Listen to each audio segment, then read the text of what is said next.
Welcome to this week's Graphics Programming Virtual Meetup. We have a Discord. You can join following the link. We have a Twitter you can follow where we post our meeting announcements. And we have a YouTube where we put the recordings of the meetings up so you can listen to them and watch them later. We generally record just the presentation and then we chat afterwards because that's what we enjoy doing.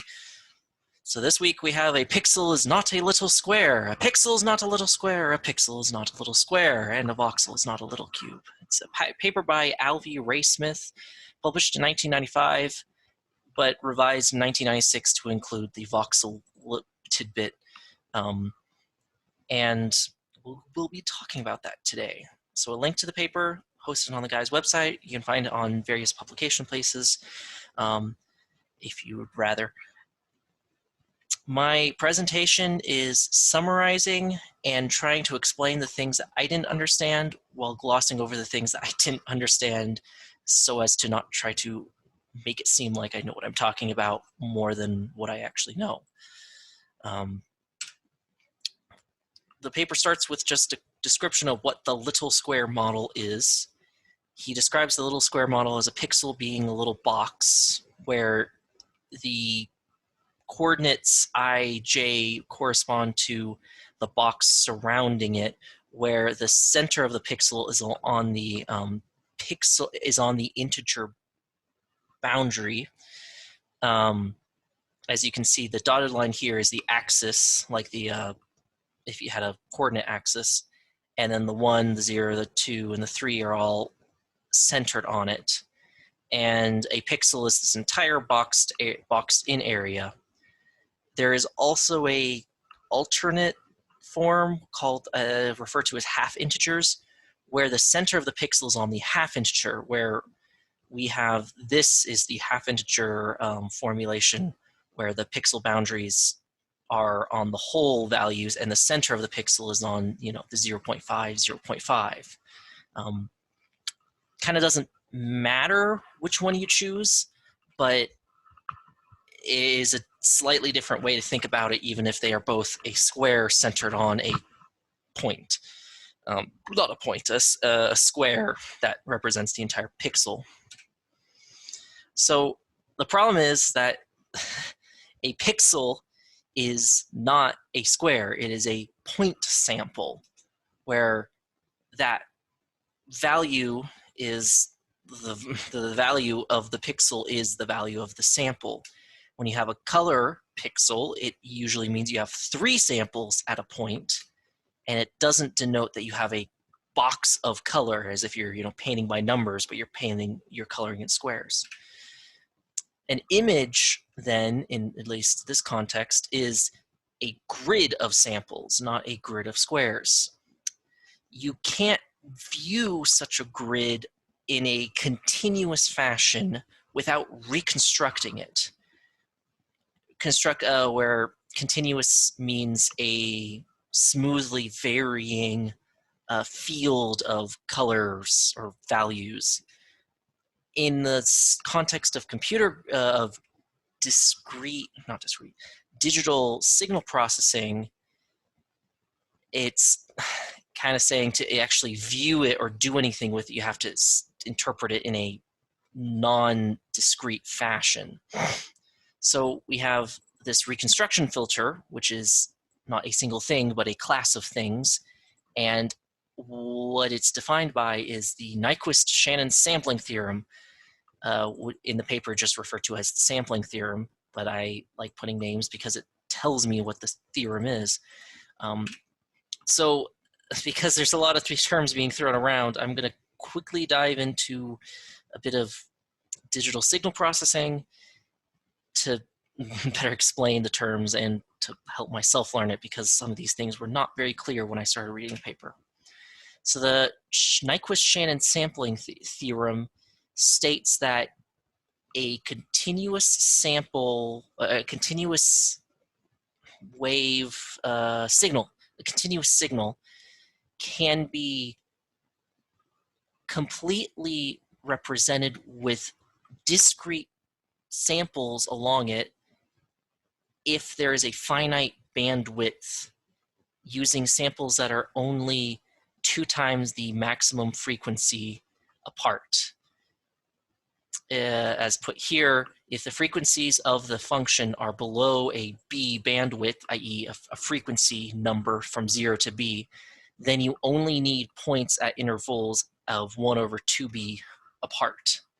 The most common example I can point everyone to, and they'll have an idea what this is talking about or what this is used for, is CD quality recording.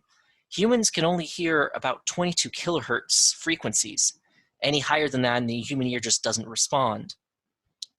The Nyquist-Shannon sampling theorem allows CD manufacturers to record or to sample at 44 kilohertz and be able to perfectly recreate the sound. So while that's talking about taking a continuous signal and turning it into discrete samples, the process we're talking about here is actually the inverse of that, where we're taking a digital signal and turning it into analog so that we can interpret it, i.e. put it on a screen to view it, to process it, to look at it. So this reconstruction filter is the process at which we take a smooth analog signal and turn it into a digital thing. There's a couple of basic filters. The Wikipedia article describing the reconstruction filter has a really odd way of describing the common filters. It says something like nearest neighbor with a kernel of a box. And then it says something similar for the bilinear interpolation. So, and then further along later down, it talks about Gaussian without even talking about what the kernel used is. But to describe it simply, the nearest neighbor is where the value at a point is whatever the closest sample is. And you do it in a box type fashion where it's a grid.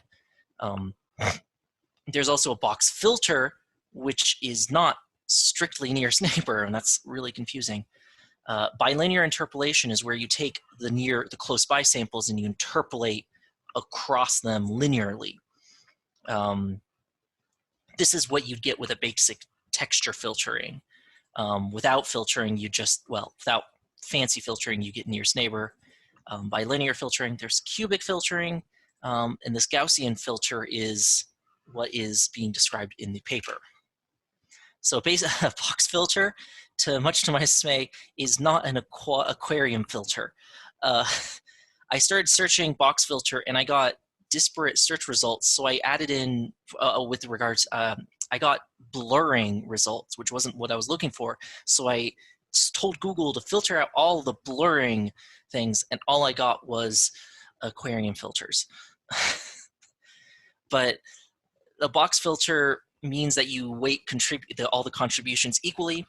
If we look at this, we have a grid where each of these would be a single sample, and the pixel here, we would sample out all 9 of these and give it the same weight.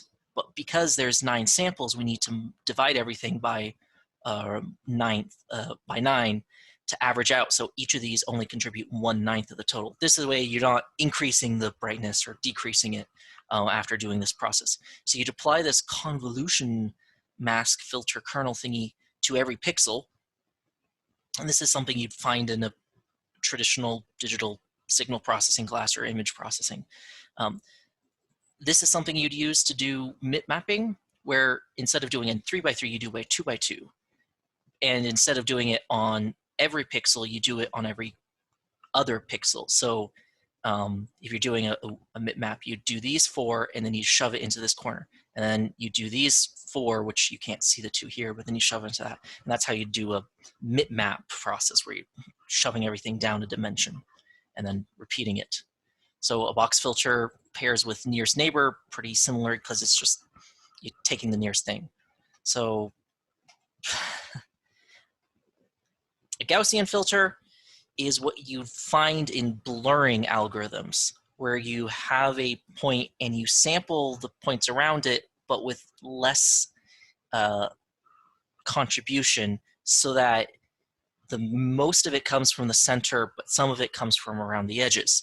Here you can see a similar convolution matrix as to the previous slide, but this time we have a 4 here and a 1 in the corners and a 2 on the diagonals. That means this pixel would have 4 times the contribution of the corners and twice as much as the edges here. And then because this all adds up to 16, we would have 16 if we did this convolution where we took this sample and multiplied it by 1, this one by 2, and this one by 4, and then added them all together and then stored it back here. We would have multiplied the brightness by 16, so we have to divide by 16. Gaussian occurs a lot in this paper. The term is talking about Gaussian distribution. I've heard it called a bell curve. You know, if you're doing grading, the scores of your tests might turn into a bell curve where the most common one is the 70 or whatever. And then you get into all sorts of fun statistics with Gaussian distributions.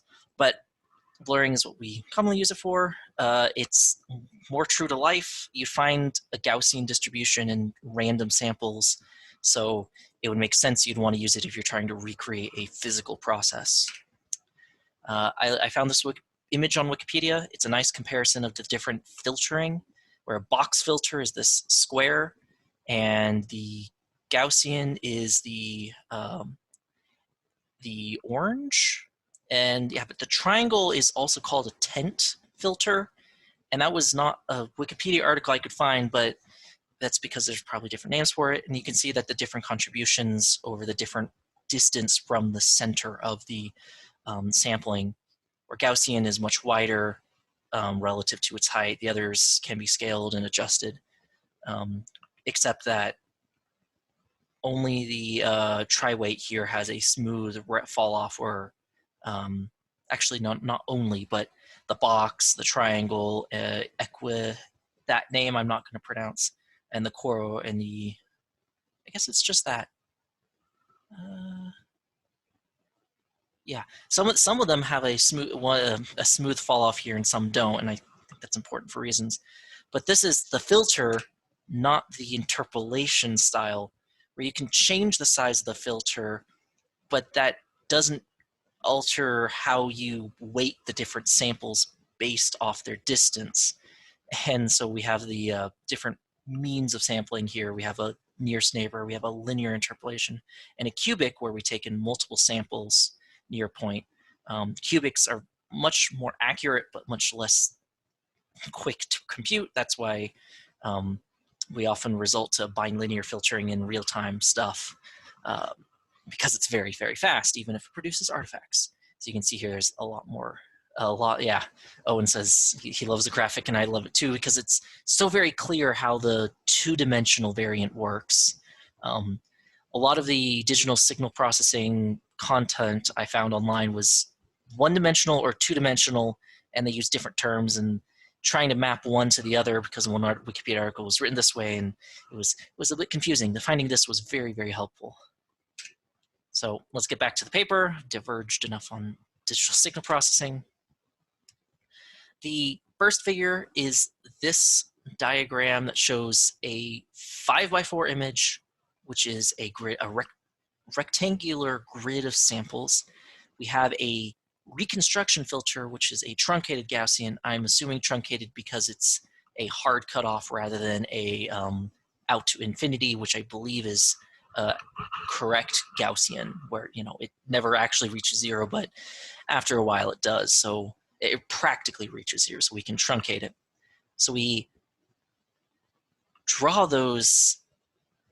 I don't know if draw is the right word, but we throw those reconstruction filters on top of every sample, and we can see that the actual image is really bigger than the 5x4 box that is here with the sample. In fact, it's I believe 7 or 6 units wide now, and this creates what is being called the minimally enclosing rectangle. This is the actual outer bounds of the image that you get when you throw a reconstruction filter into the mix. The continuation of the figure, because it doesn't fit into one slide, is that you can draw the actual bounding shape of this. I'm not sure if this is implying a specific grayscale image or something, or if a just a bounding volume of the image. And here we show and lastly, it shows the translation into a 6x5 sample image. So there's now 6x5 samples instead of the previous frame's 4x5, 5x4. So we've increased the actual sample density. And this is something you can do with a non-square grid because you actually have a continuous waveform, a continuous function that describes all of the values between them, so you can sample at any point in between. If you're doing with a box, then your sample is just going to be a little bit more over into the same pixel, not a actual value. Now, you can get a lot fancier where we have the same 5x4 image, but the reconstruction filter is a whole lot bigger. And this is using a cubic or windowed sync, which is a word I looked up, read the Wikipedia article, and promptly closed it because I couldn't understand a word of it. So the cubic function here to reconstruct it, and this looks a heck of a lot more complicated. But if we look at this point here, all of the circles that enclose it, which is basically every point in the immediate vicinity, all of these 9 points would collect this one as well as these, yeah. So it's kind of the diamond around it. All of those samples would contribute at varying degrees to the center sample here. So that would help you construct a much higher image if you wanted to reconstruct it. Here's the third and final figure, which just shows the box filter, a box, square pixel model where it's just a box. And it's very much what I imagine a computer monitor to be. So when I saw it, I was just like, what is this trying to tell me? So it calls it a low quality reconstruction, and from a signal processing standpoint, I can see that because there's so much data being just lost because there's only this box is being stored anywhere, and only in this area will there be any sort of sampling.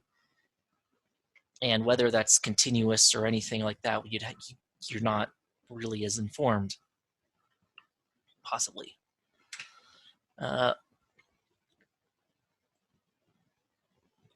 These are the notes I had about the images, and I don't remember what the footprint is not rectangular refers to. Oh, yes. The minimally enclosing rectangle is not the same as, go back to the footprint, which is the actual shape it's creating right here with the truncated Gaussian. That's what is being described, whereas here, the footprint is the same as the minimally enclosing rectangle. Filters overlap quite a bit, yes, where a single sample actually can be construed to have more information in it because it's sharing its contribution with neighbors. And the box has jaggies. I mentioned this before the talk, or briefly, but I believe it's referring to how there'd be a lot of aliasing as you move the samples across from it, rather than it being a more continuous domain. So the paper then goes on to talk about the various ways in which the little square model is persistent. Quickly summarized, it's because of geometry processing, and he argues it's because of geometry processing and video magnification. In computer graphics, computer-generated images, you have to be able to do it super, super fast. And having this very expensive bicubic filter to get a very high quality image doesn't really help if you're trying to render 1 million polygons on as fast as possible. It's very nice if you can just assume a grid and that's it. What the problem is it introduces lots of aliasing. And with the myriad of different anti-aliasing techniques, it's apparent that while it's fast, it produces a lot of very unsmooth results. I mean, you have hardware-based MSAA, you have FXAA, and SSAA, which is just super sampling, as in drawing more geometry. And I'm getting a phone call. Go away. And now we're getting TAA, or temporal anti-aliasing, which in a way it's now going into the time domain versus just the spatial domain. So it's getting complicated. The other argument used is that when you zoom in on an image in an image editor, it will create the pixels bigger and bigger and bigger until they fill up the entire screen, and that pushes the view that, oh, pixels are squares. The argument goes that an actually accurate zoom would have this more complex mathematical operation, the bicubic filtering. And because we want image editors to be fast, we go for this cheap box filter that just takes one pixel and makes it 2 by 2, and then 4 by 4, and then 8 by 8, rather than we'll actually try to create a smooth continuous domain that you can view, and it's almost kind of like a vector in a sense, a vector field versus a discrete single value field, not single value, discrete value field. Now in the paper, there is a lot of description of physical phenomena, like scanners, printers, displays. The scanners is described to not actually scan a pixel, but a shadow being cast through the paper, and that hits a source, and that's being recorded, and the continuous, as the paper is moved, it's continuously seeing the value change. And that the scanner head isn't a square that reads it, it's a point, it's a sensor. I don't know how accurate this paper has remained as scanner technologies have improved, and now we have phone cameras that can do a dang good job just when you take a picture of a document. And if you really need a high quality scanner, the scanners will do 1,000 DPI or something crazy like that. So you can get some super high resolution images, which when you have so many samples, does it really matter if the samples are in some ways a square if you have 10,000 of them in a row that are approximating a square field? I don't know. But so Toshi links me something. You send it as a direct message. If you want to send it to everyone, you can. I will look at it after I finish these next couple slides. It's one thing that wasn't talked about is camera sensors, but I wanted to bring it up because I found it interesting how camera sensors, at least many of them, use a Bayer filter where they have 4 sub-cameras sensors per pixel, and each one of them is assigned to a different color channel, say for green, which gets 2 because humans can perceive more green color variation, so we include more samples for that, and it's just useful. What it shows here is that even each sample actually isn't at a same point. It's subparts of it, so the algorithms have to compute, the phone cameras actually have to account for that. Plus they're losing a little bit of light is if all the red light that gets put onto these other cells, the green and the blue, will be absorbed by the filter, and you're losing that. So you're not even getting a true you're not getting all of the light that's possibly going to hit it. Look up point spread function. Okay, I'm going to do that because that's a name. Point spread function. So Toshi asked me to look this up. Oh, I just clicked the thing. Describes the response of image uses point source of point object. Oh.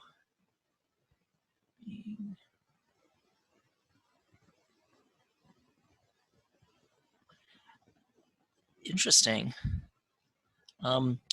I'm going to breeze through my slides so I can look at this in more detail after the presentation.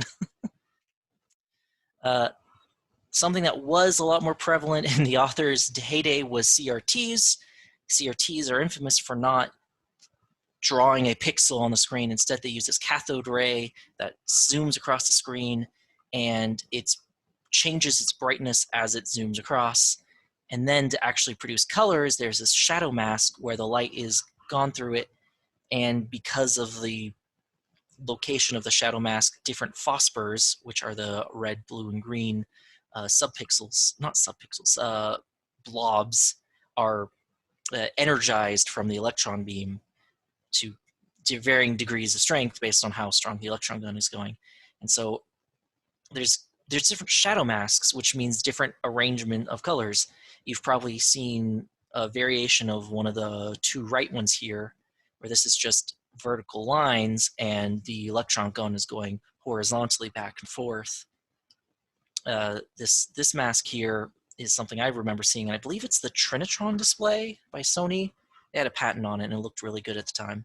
But anyways, pixels, especially on the dot matrix here, they're not a square of three colors. In fact, they're little triangles of three colors and of varying orientations. Over here, they're kind of like three squares in that they're constantly repeating, and the electron goes back and forth, and it creates what looks like a square grid, but it is not quite a square grid.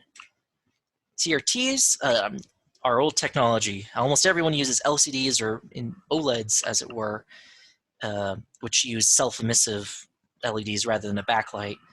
But the gist is LEDs or LCDs actually do have little squares, except they're subdivided 3 times by one color channel. But they are addressable as a square or some.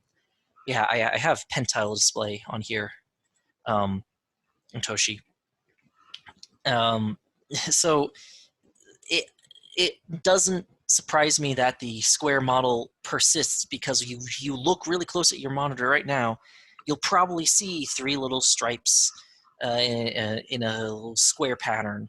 I have a little picture showing the TFT actual filters that are turning off and on based off voltages, where the color filters are just up here, and the filter itself is stationary, and the light passing through it will be moderated by the filter here.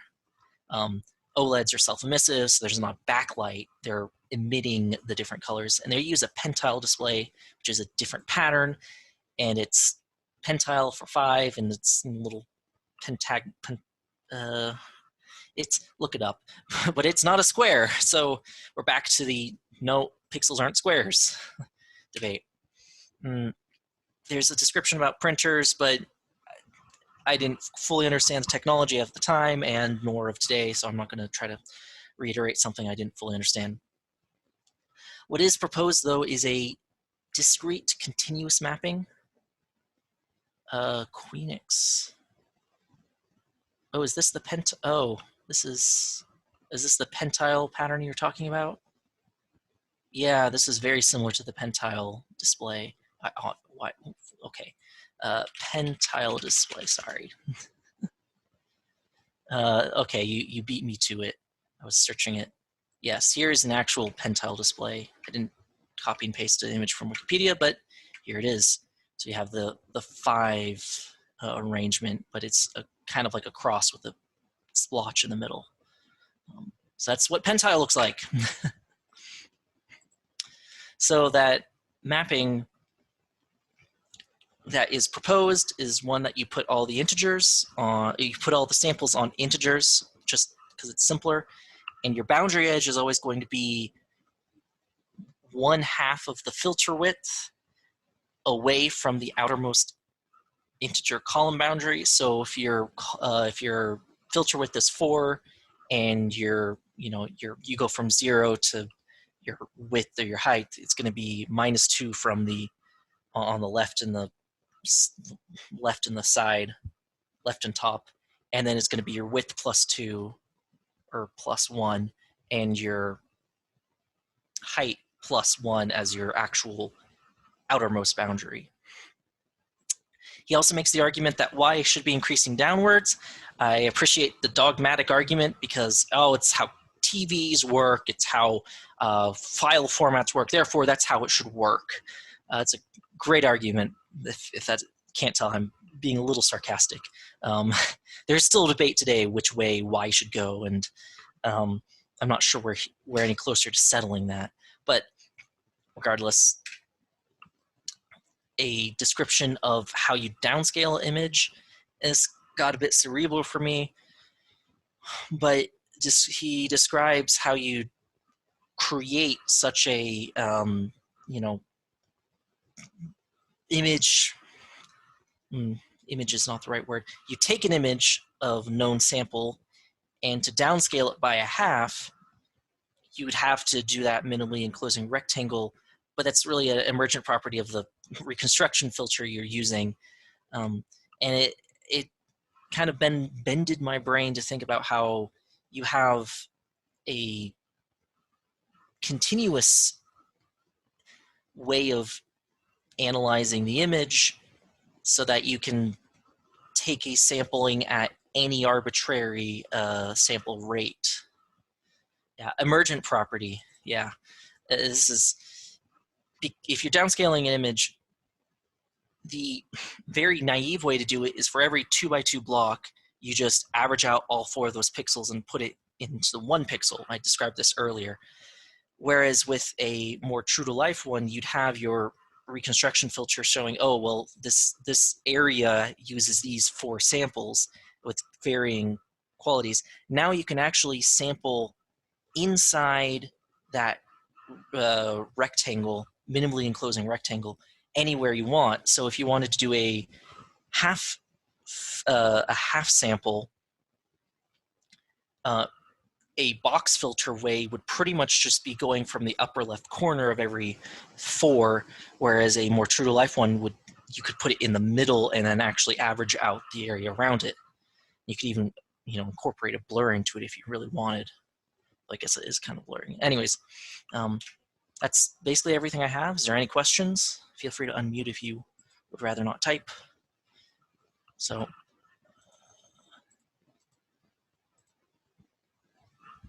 I didn't mute myself, did I?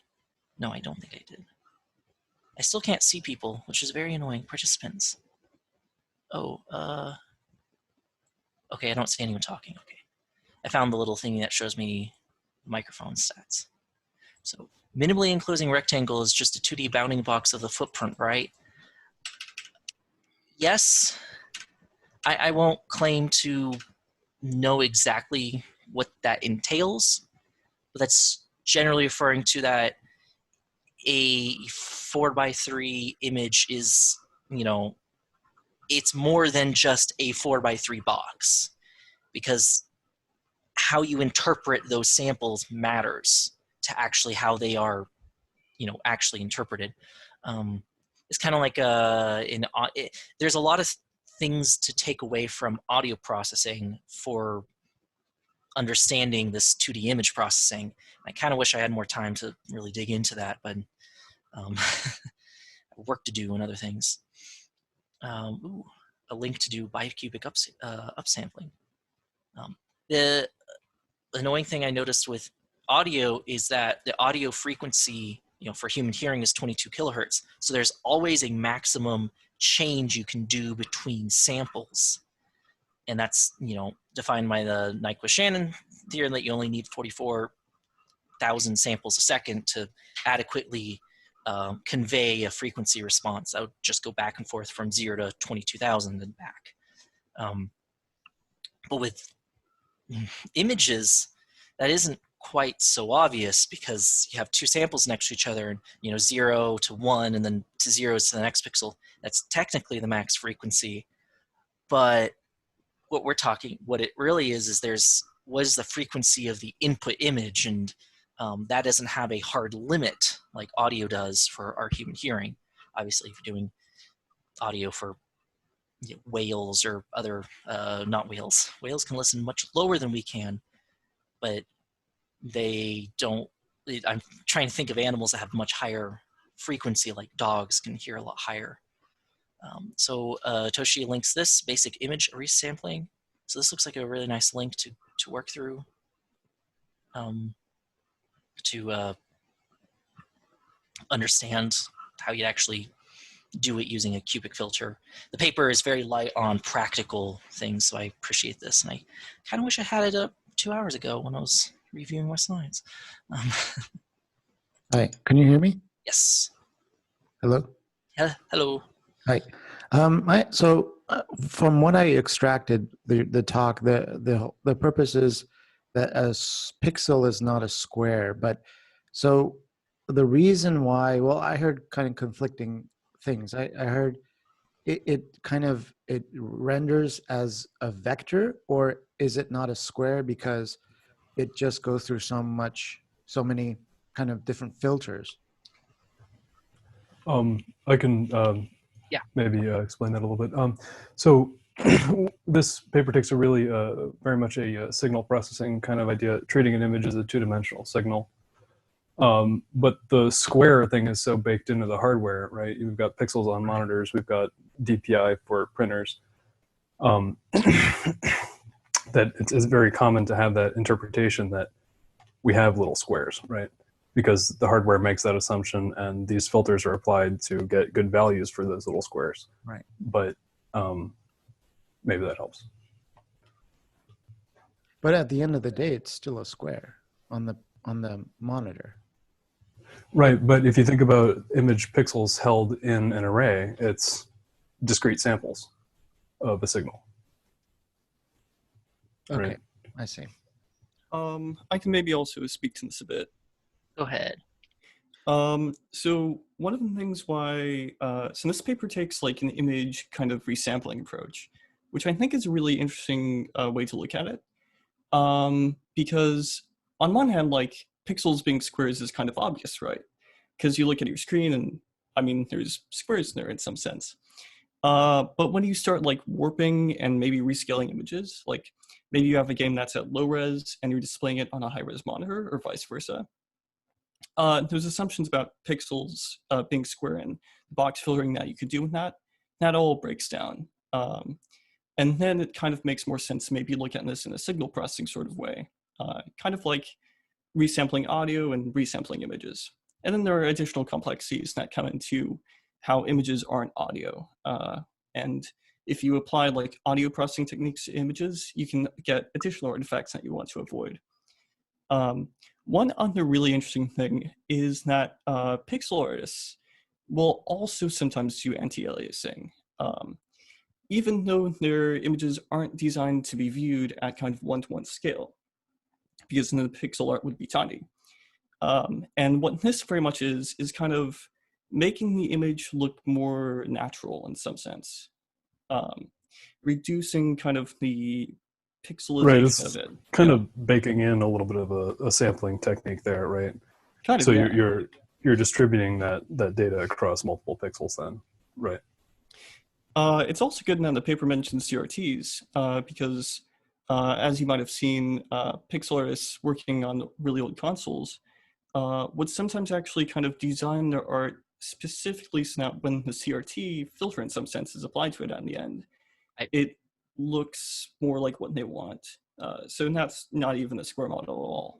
Yeah, I would say it's not pixel artists, but all artists did. Because pixel art wasn't exactly, I would say, a thing 25 years ago, as far as a established style, unquote. Oh yeah, But that's true. My bad. All artists had to accommodate. Okay, well, the actual display is going to have this electron gun, so I'm going to have to do this to make the colors appear as I want it. Plus, you got natural blur in a lot of ways, which is nice. So would it be better to think of it like the image that you're looking at is not really a bunch of discrete samples, but let's say a 3D, when you're looking at a 2D screen, you're actually looking at something 3D where it has X and Y, but the colors are kind of like waves it has X and Y is the dimensions of your screen, but then they kind of like waves that come out in the RGB channels that have height. Think of it that way. Yeah, it's like rendering directly using this instead of RGBs. It is like just interesting approach, but I don't think it's related to what we are talking about here. If you think about also when they had these vector type displays, they were sweeping the CRT in different patterns, not necessarily in a full scan of the whole raster. They would just sweep it across parts where there was a line and things like that. That's a much older approach, but like an oscilloscope kind of an approach that was used for graphics in some contexts a long time ago. Art link. I did want to post this stack super user post, which talks about what a hexagonal pixel would be, and the actual responder took it seriously and talked about what it would mean in a more concrete fashion of here's what you could do, and it even at the very end links the pixel's not a little square, but I liked it just because you're very forget exactly said it, but a LCD monitor does display little squares. If you try to render hexagons or another shape, you would have to turn that back into a little square to display on a conventional monitor. So part of the paper isn't talking about that the monitor isn't displaying little squares, or at least little vertical stripes of color if we're talking in traditional LCD. It's talking about the image itself is being interpreted as a field of colors rather than discrete samples. So when I say interpreted, I mean the GPU doing color processing on it rather than the human viewing it on the screen. I don't know what to take away from this. Yes, but there's just one note on the practical aspects. Right, you pass discrete samples to a GPU, and then you set your texture sampling mode. Nearest sampling is this little square model, right? If you think about it, and then you've got your your different types of filters that reconstruct that image data and interpolate between them in different ways. Sort of good. Oh goodness, that's huge. Texture filtering is actually there's no pictures here. A good demonstration of the practical effects of these things. Okay, I'm just looking at Google Images, and they're comparing different, more detailed things, especially anisotropic filtering, which I don't even touch on. There was one quote towards the end here that I liked. In short, the little square model should be suspect whenever it is encountered. It should be used with great care, if at all, and certainly not offered to the world as a standard in image computing. Right, so it's it makes some assumptions that right when you're doing this nearest sampling, you just want the closest sample, right? If you're scaling this image, whatever, you just want the closest piece of image data that you hold, right? But then he's talking about different ways to resample it to maybe get a smooth gradient in between these neighboring pixels. Yeah. If I had to kind of state this as a call to action, one of the kind of ways that we phrase it in VK Mini Path Tracer is box filtering is like better than like no anti-aliasing. Like if you're only doing like point sampling, box filter is a way better than that. But a Gaussian filter or a sine C filter is much better than that as well.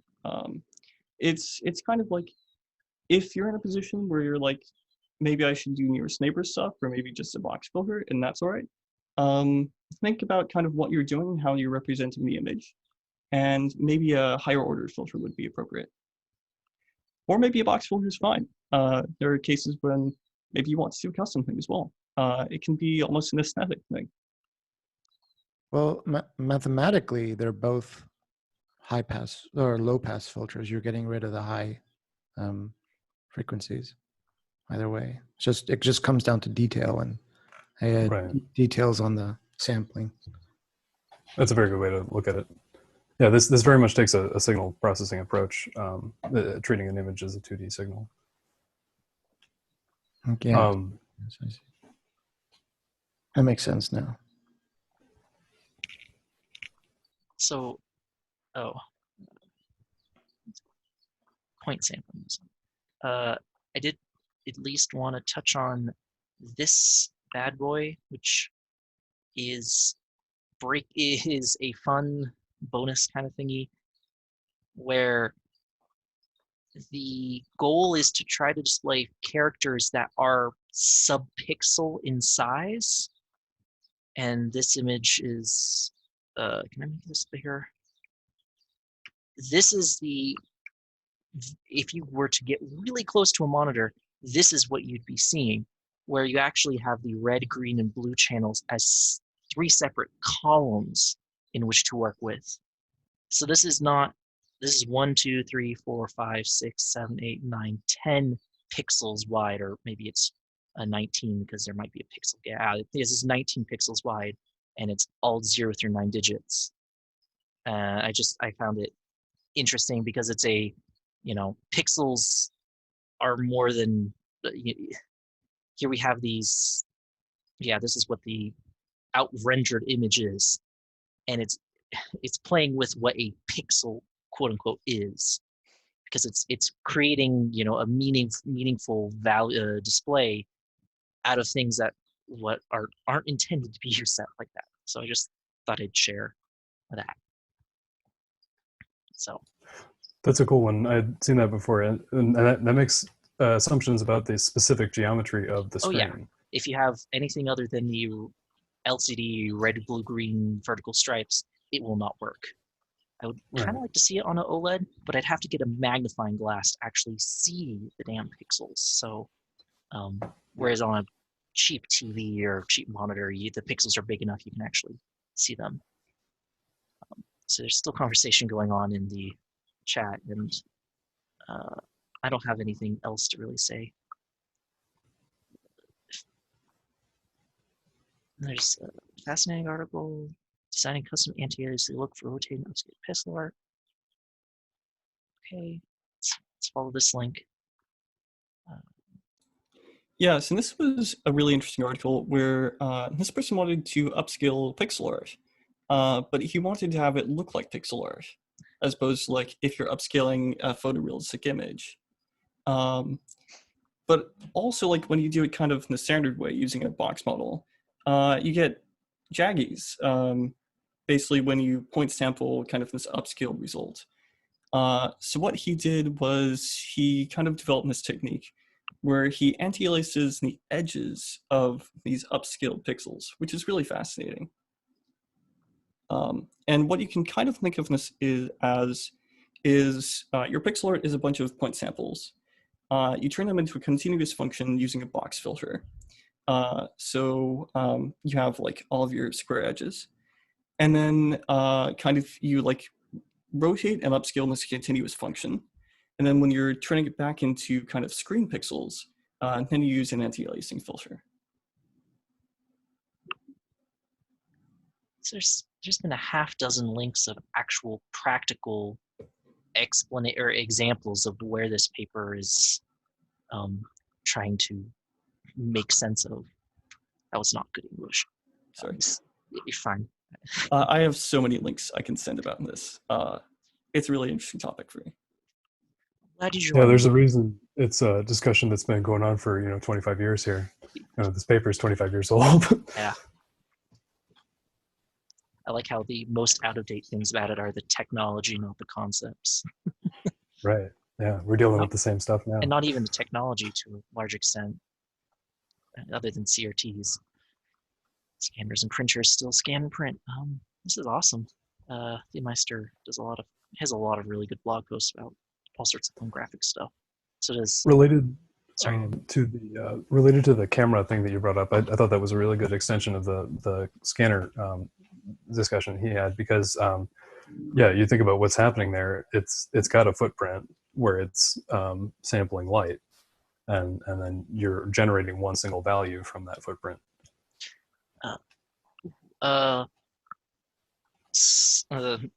Related, but not really, but also related because we're talking about cameras. Scott Manley has a recent-ish video about why space probes generally use black and white cameras for everything instead of color. And it's really awesome because it dives right into the technology, how different techniques are used, why the current cameras don't work, what are some possible new technologies that could allow, real-time color cameras to be used, because it turns out actually a lot of the color photographs that are taken of various, Jupiter and Saturn and all those distant planets, it's a black and white camera with a red, a blue, and a green filter in a little spin wheel that spins around between each camera shot. And then they just collate them on top of each other. And if you look closely, you can see a little bit of color shifting around the edges. And it goes into just color and camera physics, which I found fun. I saw Reminds something me of CMYK. So something related here recently. Somebody was processing the JPEGs that had been sent back from the Mars rover, and they were seeing a real green cast to it because before it had been encoded a JPEG, something had happened with the Bayer filtering, and so they had this whole process of like going back and it's exactly as you're saying. It's got more green data there, and and so it was getting this like green cast to it. So the whole project there. In terms of the Bayer filter, actually, what we don't know is that most camera technology today works on HVS, which is called the Human Visualization System. The reason that we want to see more green is that humans can discern between more shades of green than any other color, and that's because of our ape evolution. In the jungles, we wanted to differentiate, or we wanted to see in the jungle better, and we had to differentiate between different shades of green. It added to our survival, which is probably different than looking at things perhaps in space, which is maybe another kind of. Yeah, in space you have all sorts of different frequency ranges of light you want to absorb. So these cameras are designed to have much, infrared and all the way up to ultraviolet. And so having a black and white camera with a simple rotating wheel of filters on top of it allows you to have, 16 different image camera types with the same underlying hardware. It's not earthly. It shouldn't be earthly. Yeah. The other cool technique they used, which only really works on a spacecraft, is one where instead of having a square filter, it's more of a line. And because the object is like the Mars Reconnaissance Orbiter, is that the name of it? It's orbiting Mars, so the camera is constantly shifting. So you don't have to get a square image. You can just take a line, and that line is going to be constantly scanning over the surface. So you can do some fun tricks with that as far as camera technology that doesn't make sense for a human eye replacement type system.